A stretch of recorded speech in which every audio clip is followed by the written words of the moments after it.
just like in the case of Albanians, the Romanci in Switzerland, or even the British, which disappear from history after the Roman withdrawal, and we don't hear anything about the indigenous population until the invasions of the Germanic tribes such as the Saxons. So too the lands inhabited by Romanians are mentioned a lot less than what we find, for example, in the lands that came into contact with the Vatican or the Byzantine Empire during the Dark Ages, since nobody important had any business in the area and the Romanians never felt the need to write down their history. This would be the basis upon which many theories about the origins of Romanians would be fabricated in the modern era. Until the 18th century, the fact that Romanians were descendant of the Dacians was unanimously accepted by all. For example, the Dutch humanist Bonaventura Vulcanius wrote in 1597 to express his admiration for, quote, "this noble people, believing in the immortality of the soul, descendant of the Geti, an eternal people."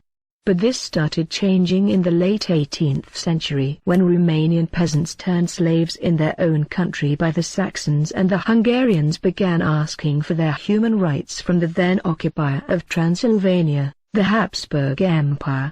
Among one of the arguments found in letters such as the Supplex Libuis Valachorum Transylvania of the Romanian peasants was that they are the oldest in Transylvania and descendants of the Dacians. This movement would result in a massive revolt which shook the Habsburg Empire and sent shockwaves throughout Europe. Thus a series of wild theories about the origin of Romanians started being invented, first by the Habsburgs, then by the Hungarians.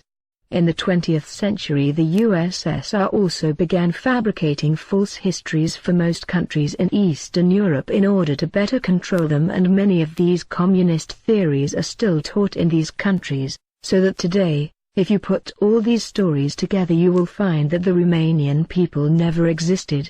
It is therefore necessary to discuss the continuity of the Romanian people on the land they live in today.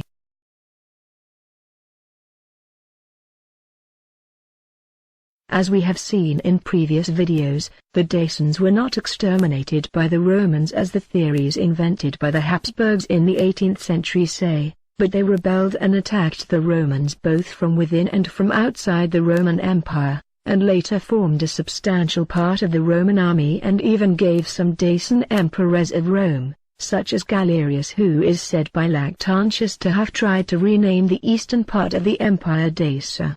Many historical sources also confirm that the Dacians continued to inhabit Dacia after the Romans were forced to withdraw to the south of the Danube. For example, Emperors Aurelianus and Theodosius went to war against the Dacians in the 3rd and 4th century AD. Emperors Constantine and Justinian also fought the Dacians and as such received the title Daciacus. Constantine would also draw a primitive map of the area in the 4th century which shows 88 Dacian settlements both north and south of the Danube. Around the same time, Theodoret of Cyrus writes that Serdica, the modern-day Bulgarian capital of Sofia, was a city inhabited by Dacians and that Dacia had its own Christian bishop. Povestea tracilor s-ar fi putut opri aici, cu înfrângerea Daciei lui Decebal. Ea continuă însă într-un mod neașteptat. Odată cu intrarea unei părți importante din spațiul tradițional al tracilor în componența Imperiului Roman, traco-getodacii încep să obțină cetățenia romană cu toate drepturile care decurg din ea. Acest lucru le-a permis multora să avanseze în administrația și armata romană și, ceea ce pare de necrezut, să ajungă chiar și la conducerea Imperiului Roman.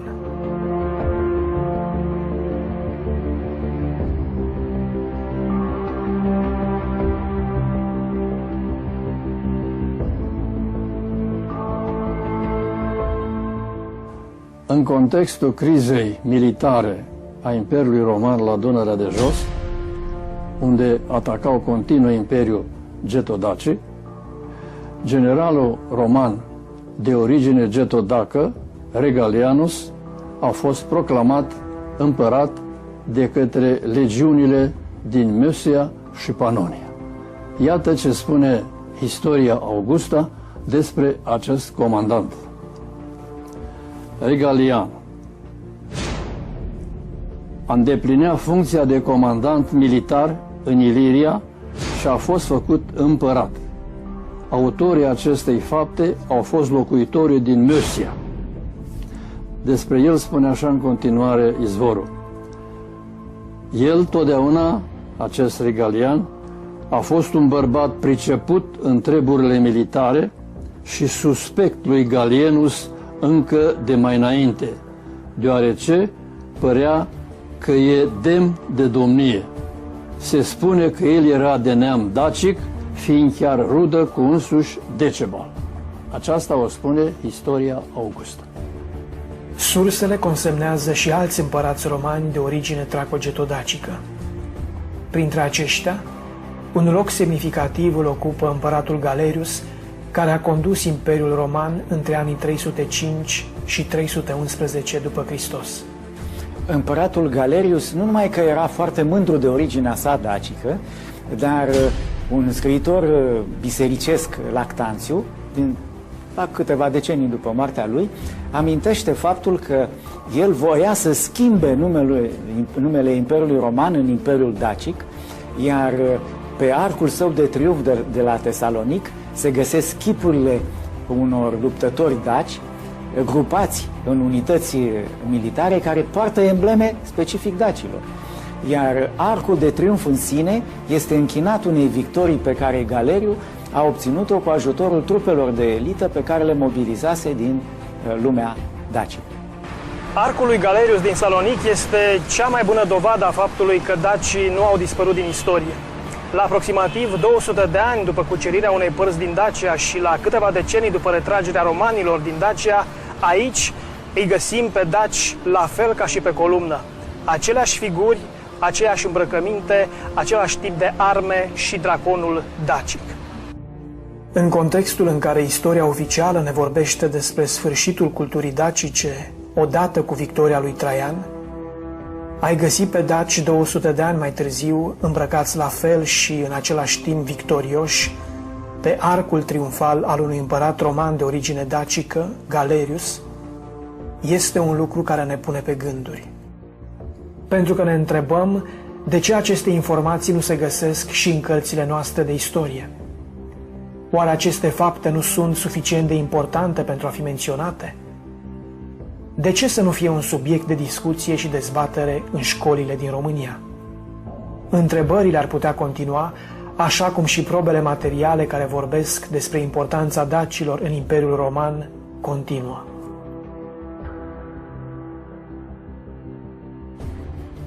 La Roma găsim astăzi un alt arc triumfal care prezintă interes pentru întreg spațiul tracogeto-dacic. Este vorba de arcul lui Constantin, cel care i-a urmat lui Galerius la conducerea Imperiului. El este ridicat pentru a marca victoria sa împotriva lui Maxentius în bătălia de la Ponte Milvio. Ceea ce surprinde este prezența a 8 statui impunătoare de daci în poziții demne, care străjuiesc de la înălțime monumentul. De ce nu găsim în locul lor statui de generali și militari romani cu uniforma lor specifică? Oare pentru faptul că dacii aveau o importanță semnificativă și în vremea lui Constantin cel Mare? Surprizele nu se termină însă aici. Importanța getodacilor în Imperiul Roman și prezența lor în vârful acestuia este subliniată și de statuile de daci din porfir roșu. În condițiile în care porfirul roșu era un monopol imperial, faptul că descoperim statui antice de daci confecționate din această rocă întărește celelalte argumente prezentate. Și surprizele continuă. Ultimul mare împărat de origine traco-iliro-dacă, Justinian, încearcă în secolul al VI-lea reconstituirea Imperiului Roman într-o variantă creștină, iar în ctitoria sa de la Ravenna, cei 3 magi veniți în întâmpinarea nașterii lui Iisus Hristos sunt înfățișați cu căciuli de nobili daci. Este foarte important de menționat că împăratul Justinian este cel care întărește toate garnizoanele depărtate ale Imperiului cu unități militare dacice.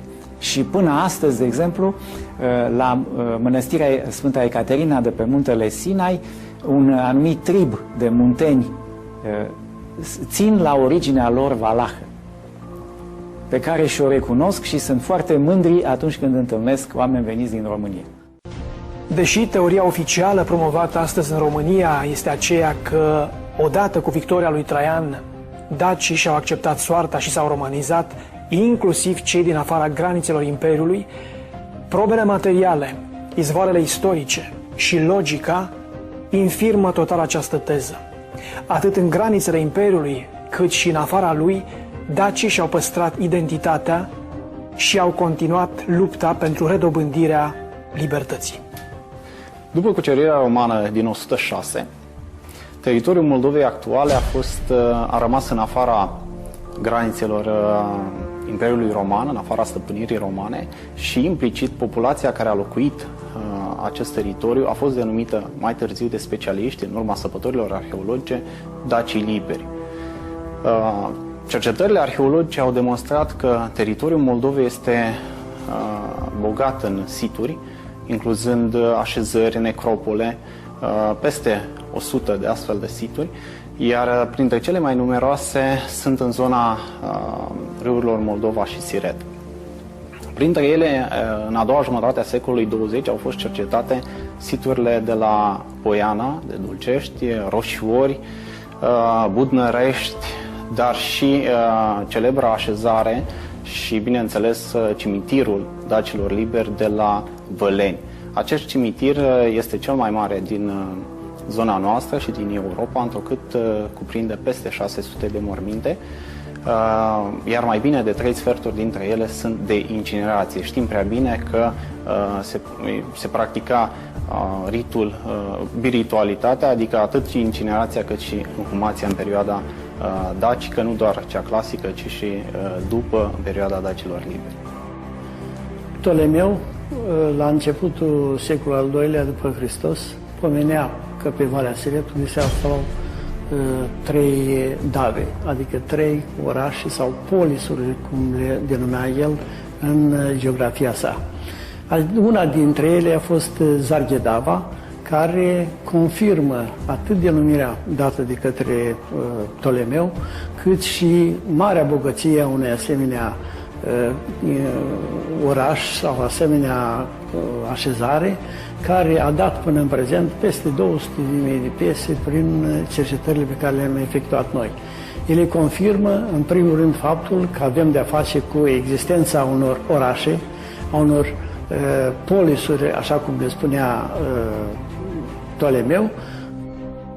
Dovezile arheologice ne arată că în afara spațiului Imperiului Roman, dacii au continuat să se dezvolte în spiritul propriei culturi. Dincolo de aceasta, izvoarele latine ne vorbesc despre un număr însemnat de războaie purtate de dacii liberi și aliații lor împotriva Imperiului în secolele 2 și 3 după Hristos. În același timp sunt consemnate mai multe răscoale ale dacilor din spațiul ocupat de romani, prima dintre acestea fiind în anul 117, anul morții lui Traian. Oare răscoalele și războaiele dacilor de după anul 106 nu ne arată că romanizarea nu s-a produs?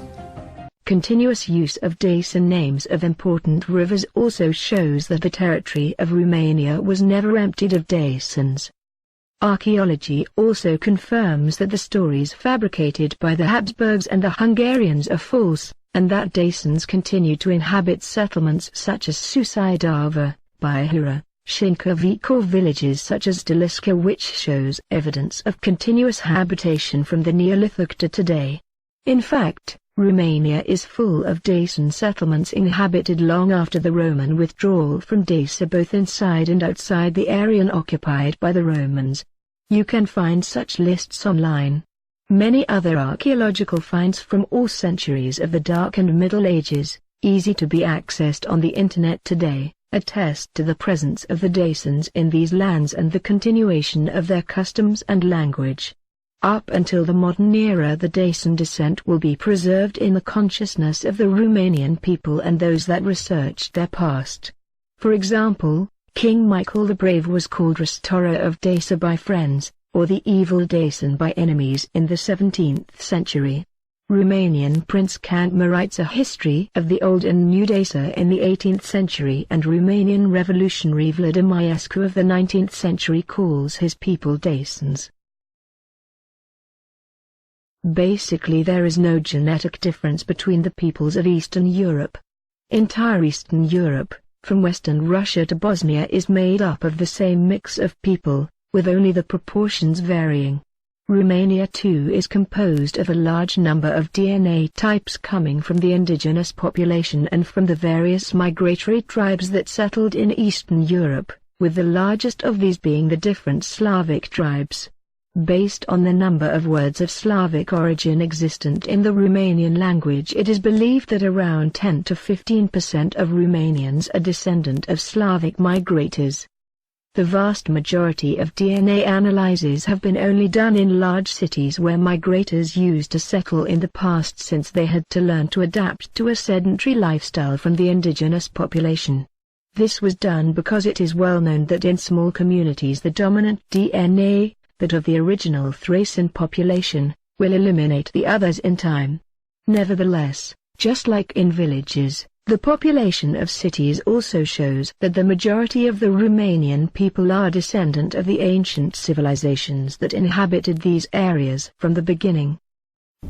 În cadrul acestor studii de paleogenetică moleculară, care sunt studii foarte complexe și necesită și laboratoare foarte bine utilate și complexe, cu aparatură și mai ales și personal științific care este foarte bine, să fie foarte bine calificat, se analizează informația genetică care au avut-o respectivii indivizi, axându-ne aici pe indivizii umani, se poate stabili cu ajutorul acestor marcări genetici de ADN și mitocondrial, care se găsește în mitocondrii, deci extracelular, și ADN-ul nuclear. Acești marcări genetici sunt foarte importanți pentru că ne dau posibilitatea de a urmări și evoluția genetică a acestor indivizi sau populații sau grupuri etnice de-a lungul timpului, datorită faptului că în cadrul acestei perioade de timp se produc o serie întreagă de modificări genetice în materialul genetic al acestor indivizi. Aceste modificări le numim noi mutații și aceste mutații au un ritm destul de precis. De exemplu, mutațiile la nivelul ADN-ului mitocondrial se realizează cu un ritm mult mai rapid decât mutațiile din ADN-ul nuclear, adică din informația genetică care o primim noi de la tată și de la mamă. ADN-ul mitocondrial, informația genetică o primim numai de la mama, este absolut numai maternal, așa că se poate urmări aici foarte bine linia maternală și la ADN-ul nuclear se poate urmări pe lângă linia maternală, bineînțeles, și linia paternală, datorită cromozomului Y, care de fapt se primește de la tată la fiu numai, nici excepții.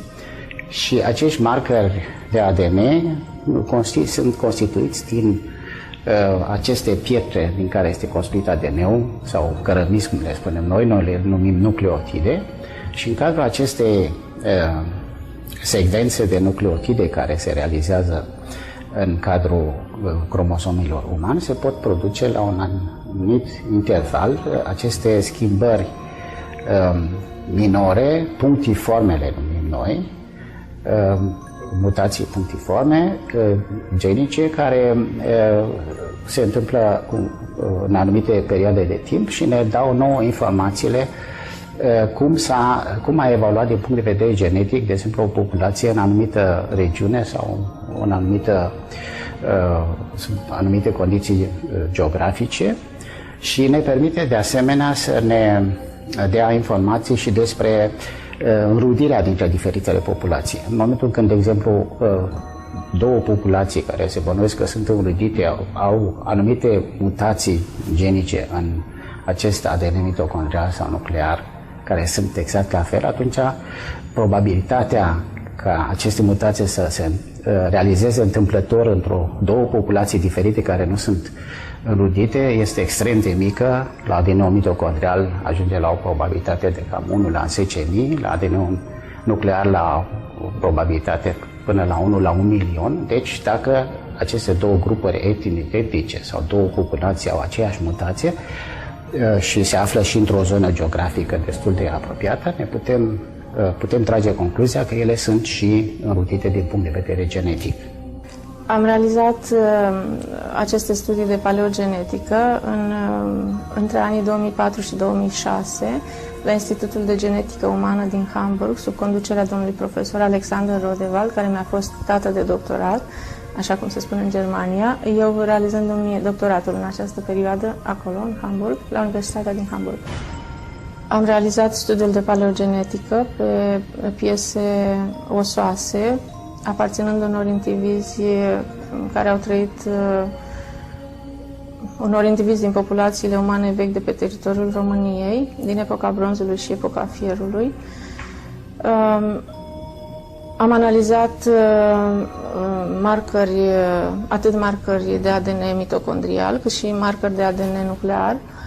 Scopul studiului nostru fiind, în primul rând, o analiză a structurii genetice a populațiilor umane vechi de pe teritoriul României și, totodată, am dorit să comparăm aceste date cu datele genetice ale populației umane actuale din România. În acest scop, deci urmărind această comparație, am realizat tot în Hamburg, de asemenea, un studiu de genetică moleculară și pe populația umană actuală, pentru a avea date, pentru a le putea compara cu datele obținute pe populațiile umane vechi. Interesant sunt și rezultatele care le-am obținut prin comparația acestor marcări de ADN mitocondrial și ADN nuclear cu populațiile actuale din Europa și mai ales din sud-estul Europei. Aici se conturează o înrudire foarte strânsă cu populațiile greci și populația bulgară și o înrudire ceva mai îndepărtată cu populația actuală italiană. În cercetările de ADN mitocondrial se realizează și o înrudire evidentă cu populațiile acestea vechi care au trăit pe teritoriul României din epoca bronzului și a epoca fierului cu populația actuală română. Italienii în procentaj de 75% aparțin grupului spaniol, se numește R1B. Dar noi în proporție tot de 75% aparținem grupului I1B, central european, carpatic. Și ceilalți 12,5% aparținem grupului masagetic și în comun cu italienii avem sub 4%. Deci, domnilor, cine greșesc? Greșesc cei care spun că originea noastră nu este latină, noi nu suntem urmașii Romii? Sau greșiți dumneavoastră care, din punct de vedere științific de asta dată, nu aveți nicio dovadă? O altă concluzie surprinzătoare pe care domnul Rodeval ne împărtășește vorbind despre moștenirea genetică lăsată de traci este aceea că se conturează și o oarecare înrudire și cu populația actuală din Italia, de nord mai ales. Așadar, cercetările de paleogenetică realizate acum câțiva ani ne spun că o parte dintre italieni, în special cei din nord, se înrudesc genetic cu tracii care au locuit acum 3.000-5.000 de ani pe teritoriul României.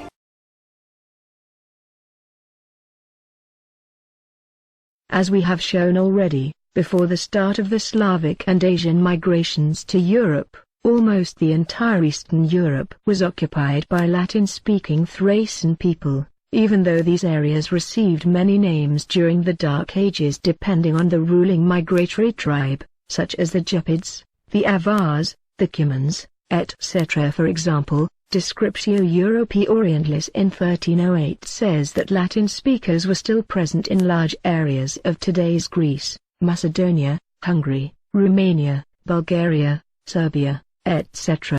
In history, these Latin speakers were called mainly by variants of two names, Vlachs, as foreigners called them, and Romans, as they called themselves. Vlach, coming from the word Latin, is a blanket term that in the past covered all the indigenous Latin speakers of Eastern Europe, descendants of the old Thracian people. These people called themselves Roman, Armen, Roman, etc. from the word Roman. In some countries such as Slovakia, Poland, Czech Republic, Croatia, etc. these people have been completely assimilated. In others, such as Ukraine, Hungary, Serbia, Greece, Bulgaria, Macedonia, Albania, etc. there still are pockets of Latin speakers that have still not been completely assimilated. Romania and Moldova are today the only states where the Latin-speaking Thracians are in a majority. Many sources confirm that the Vlachs still formed a large part of the population of Eastern Europe in the Middle Ages, such as the Descriptio Europae Orientalis we have already mentioned, or the primary chronicle of Nestor which says that the Hungarian tribes found them here when they came to Europe, or the writings of Benjamin de Tudela who said that there were no differences between the Vlachs north of the Danube and those in the south in 1150. A letter of Flavia Bindo to Alfonso of Aragon who ruled Sicily in 1453 calls the Vlachs living around the lower Danube, in today's Serbia and Bulgaria, Ripensian Dacians, from the Roman province of Dacia Ripensis, thus confirming that the Vlachs were one and the same with the old Thracians. The original Latin-speaking Thracian population was practically split in two by the migration of the Slavs. Thus the Vlachs of Balkan countries such as Greece and Macedonia today have a slightly different dialect of the Romanian language spoken in countries like Serbia and Moldova.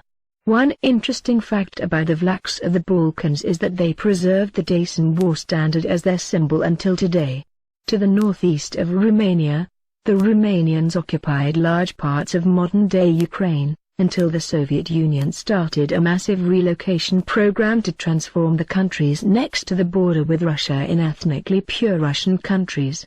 Even today there are over 30,000 Romanians living in places such as Kazakhstan, Siberia, etc.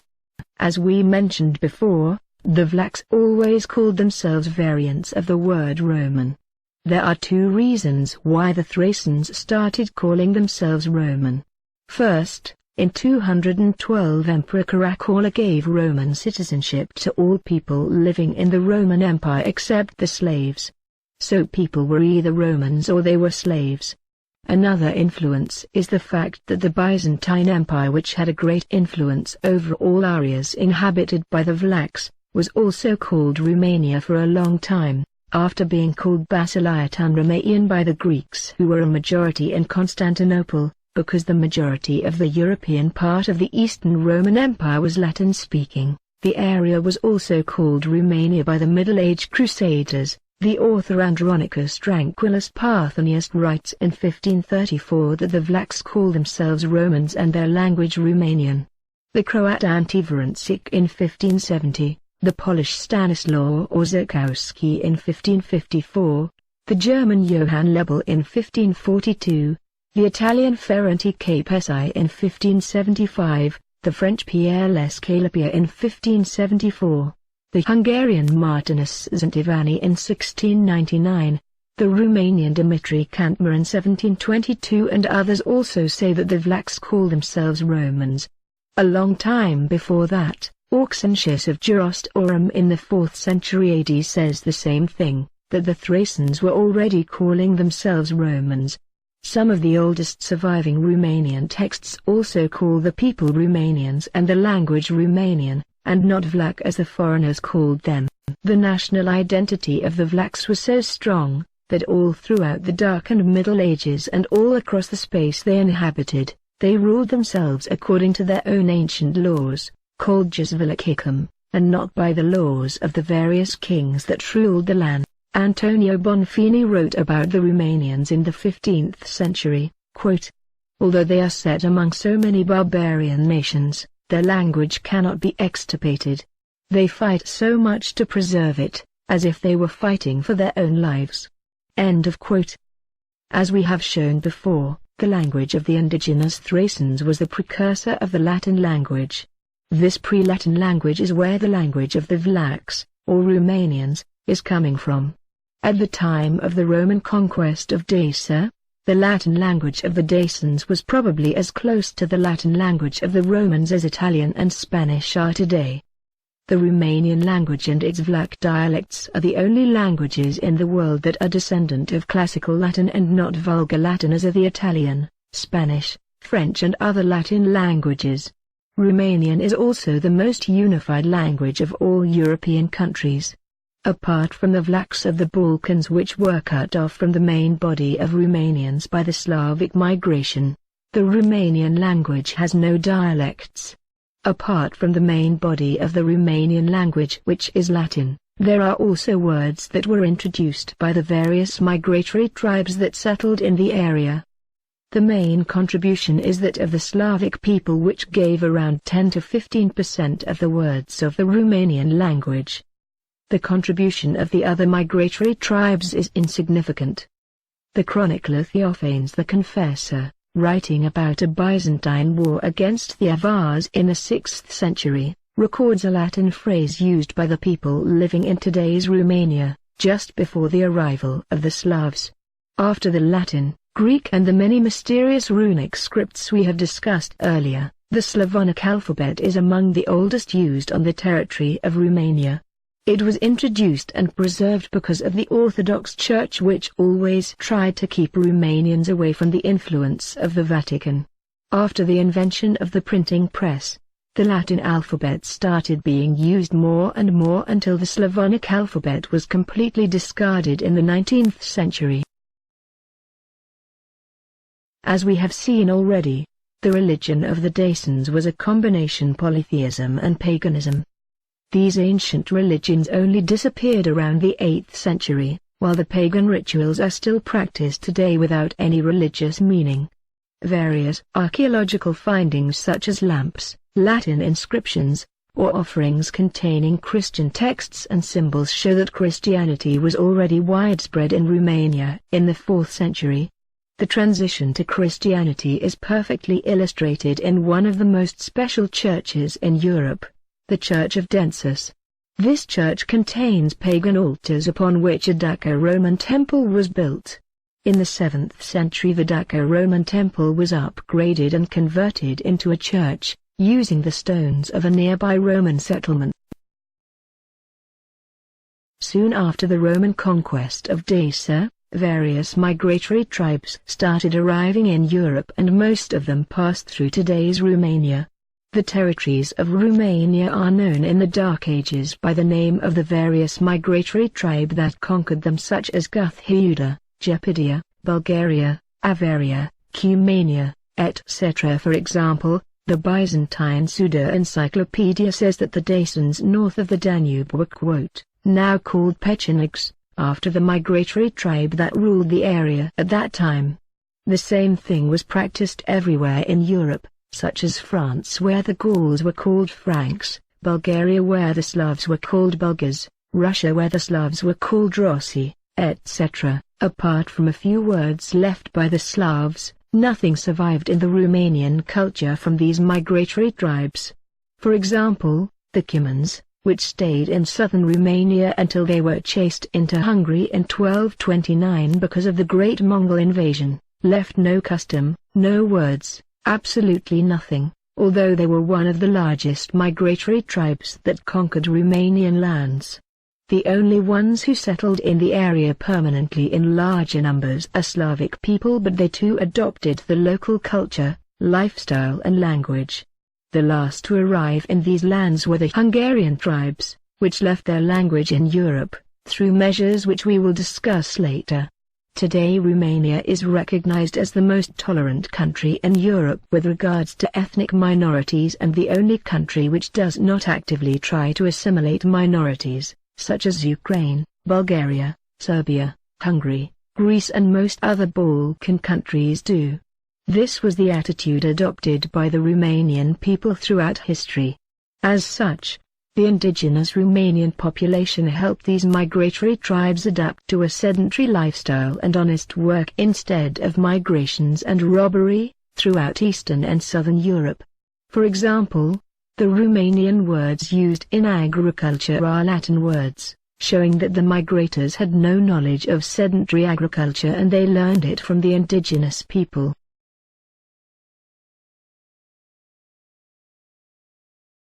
Even though Romanian archaeology is still underdeveloped, it still managed to produce ample evidence for the continuity of Romanians on their land as we have previously shown. Lots of settlements showed that the Roman withdrawal from Dacia did not affect the local population, such as those at Arcad, Abra, Sarmizagetuza, etc. or Dacian cemeteries at Soporuda Campi, Lecinta de Mures, Moresti, Nozlac, Brecu, etc. In a single small county. Around 900 settlements attest to the continuity of the local population from the Bronze Age to the 10th century, covering the entire period between the Roman withdrawal and the coming of the migratory tribes. The so-called missing history of the Romanian people, that between the Roman withdrawal and the moment when Hungarians finished occupying Transylvania in the 13th century, is not really missing as we saw in this video and the previous one. Here's a short list of other historical sources mentioning the Romanians during this period.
The most important state built by the Vlachs is that of the Asen brothers, Peter and John, who united the Vlachs and the Slavs north and south of the Danube and built a powerful empire which rivaled the Byzantine Empire from the 12th to the 14th centuries. As we have seen before, in the 20th century the USSR began an ample program of falsifying the history of Eastern European states, and so the Bulgarian communist historians claimed that these were in fact Bulgarian, but all historical documents show that they were Vlachs. For example, the chronicler Nicetas Choniates Acominatos says that John and Peter were Vlachs of the same people with the Vlachs of Moesia, today's Serbia. The Chronicle of Ansbatas also says that John was a Vlach when describing the passage of the Crusaders through his kingdom. Western European chroniclers such as Geoffroy de Villehardouin, Henri de Valenciennes, Robert de Clary confirmed that the brothers were Vlachs. The Vatican under Pope Innocentius III proclaimed the third brother, also John, king of the Vlachs and of the Bulgarians, and says that he is a descendant of the Romans. The letters of John to the Pope also emphasize his pride of his Latin descent. All throughout their existence, the Vlachs living in Romania have preserved their identity as descendants of the Dacians. foreigners recognize them as Dacians as well. For example, the Byzantine historian Lonikos Chakokondiles mentions these Dacians and says they accompanied Sigismund of Luxembourg in a crusade. The leader of the 18th century Romanian Revolution in Transylvania, which eventually caused the Habsburg Empire to start inventing theories about the origins of Romanians, was called the King of Dacia in the Chronicon Pictum, the painted chronicle of Vienna. Other important people of the Middle Ages and of the Renaissance confirm the Dacian descent of the Romanian Vlachs, such as Flavio Biondo, Pope Pius II, Poggio Bracciolini, Raffaello Maffei, Nielo Solahus, Antonio Bonfini, Christina Schaus, Georg Reichstorfer, Laurentius Topeltinus, etc.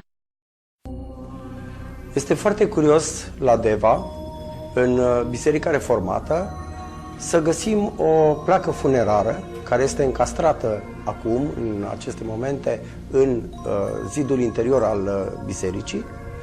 O placă funerară închinată de Dominic Dobo, voivod al Transilvaniei, pe la 1540, când își îngroapă soția pe Ecaterina Dobo și scrie pe această placă faptul că el rămâne în veci neconsolat, stăpân peste dacii și geții din munți.